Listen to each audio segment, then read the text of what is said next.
আসসালামু আলাইকুম। সবাই কেমন আছেন? আশা করি কাছে দূরে যে যেখান থেকে আজকে ব্লগটা দেখছেন সবাই অনেক ভালো আছেন। আমরাও আলহামদুলিল্লাহ ভালো আছি। গত দিনের কিছু পিঠা ছিল, সেই পিঠাগুলো দিয়েই আজকে সকালে ব্রেকফাস্টটা কমপ্লিট করে নিব। আর এখানে হচ্ছে চা নিয়েছি, পাটিসাপটা পিঠা, তালের পিঠা, আর এখানে হচ্ছে কিছু পায়েস আছে।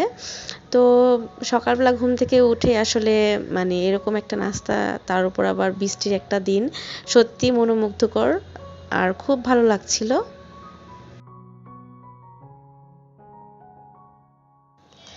আমি যেটাই নাস্তা করি না কেন, আমি আর ফিহা কিন্তু সেম রাস্তাটাই করি। আর ওর বাবা বাসায় থাকলে দেখা যায় তাকে ম্যাক্সিমাম সময় আমরা রুটি দিয়ে থাকি। আর হচ্ছে আমি আর আমার মেয়ের নাস্তা কিন্তু সবসময় একই রকম থাকে, কজ আমি যেটাই নাস্তা আমার কাছে থাকে ও কিন্তু ওই নাস্তাটাই সবসময় পছন্দ করে খেতে।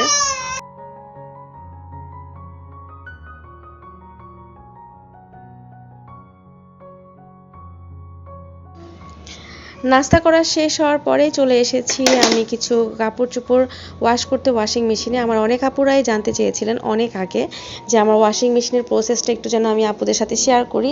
আপু, এটা হচ্ছে ওয়ালটনের একটা ওয়াশিং মেশিন এবং এই মেশিনটা আমার দীর্ঘদিন যাবত আমার অফ করা ছিল, তাই আমি আপনাদের সাথে ওইভাবে শেয়ার করতে পারিনি। এখানে এখন আমি কাপড় ওয়াশ করতে দিয়েছি, এখানে নাম্বারিং আছে, আপনাদের পছন্দ মতো আপনারা নাম্বার দিতে পারেন 9, 10, 5 এবং এখানে হচ্ছে ড্রেন এবং ওয়াশের ব্যবস্থাটা আছে। আর এই জায়গাটা হচ্ছে কাপড় চোপড় ড্রাই করার জায়গাটা, ড্রাই ওয়াশের জায়গাটা। তো আসলে অনেক সাউন্ড হয়, আমি ভয়েস দেওয়ার সময় সময় বেবি সাউন্ড করে। সো আপনারা প্লিজ ব্যাপারটা ক্ষমা সুন্দর দৃষ্টিতে দেখবেন। যাই হোক, আর এখানে হচ্ছে আমি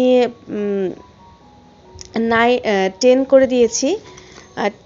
তো 10 না, এখানে হচ্ছে আমি 9-এ দিয়েছি।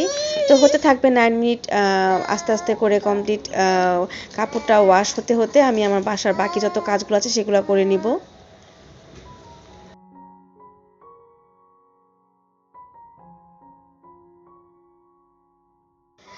আর ওয়াশিং মেশিন ইউজ করার ক্ষেত্রে দেখা যায় আমার কাছে মনে হয়েছে সুবিধা অসুবিধা দুইটাই আছে। তো সুবিধার পরিমাণটাই কিন্তু আমি বেশি পেয়েছি, কারণ আমার যেহেতু ছোট বাচ্চারা আছে, আমি এখানে কাপড় চোপড় ওয়াশিং মেশিনে ওয়াশ করতে দিয়ে আমি আমার বেডরুমটা গুছিয়ে ফেলতে পারি, আমার মেয়ের রুমটা গুছিয়ে ফেলতে পারি, সেই সাথে আমি কিন্তু রান্নাটাও বসিয়ে দিই। তো আজকে কিন্তু সব কিছুই ডিটেলসটা আপুদের সাথে শেয়ার করব, কারণ অনেক আপুরাই জানতে চেয়েছেন যে আমি আসলে বাচ্চাদের নিয়ে কি করি, বাচ্চাদের অ্যাক্টিভিটিগুলো ওইভাবে দেখালে আমার ইউটিউবে অনেক প্রবলেম হয় ভিডিওতে। সো এই কারণে আসলে আমি দেখাতে পারি না, বেবিদের দেখালে আসলে অনেক প্রবলেম হয়ে যায় ম্যাক্সিমাম টাইমেই। তো এখানে কিন্তু আজকে আমার টেবিলের অবস্থা খুব ছিল, তো ডাইনিং টেবিলটাও একটু ক্লিন করে নিয়েছি। আর আমার কাছে খুব ভালো লাগছিল, আজকে অনেক দিন পর এত সুন্দর একটা ওয়েদার, সেই সাথে ব্লগ দিতে পারলে তো আরও বেশি ভালো লাগে। বাচ্চারাও এখানে খেলছিল, আর আমার ছেলে আর মেয়ে দুইজনই, আর সেই সাথে আমি এখানে আমার সব কাজগুলো করে নিচ্ছি। দেখেন তো আপুরা, এখানে রান্নাটাও হচ্ছে, সেই সাথে আমার ঘরে ক্লিনের কাজটাও হচ্ছে, আর কাপড় চোপড়গুলোও ওয়াশ হয়ে যাচ্ছে। সাথে বাচ্চারা তো আছেই, ওদের ওদের মতো করে খেলছে। তো আমি বলবো এর থেকে বেনিফিট আর কি হতে পারে।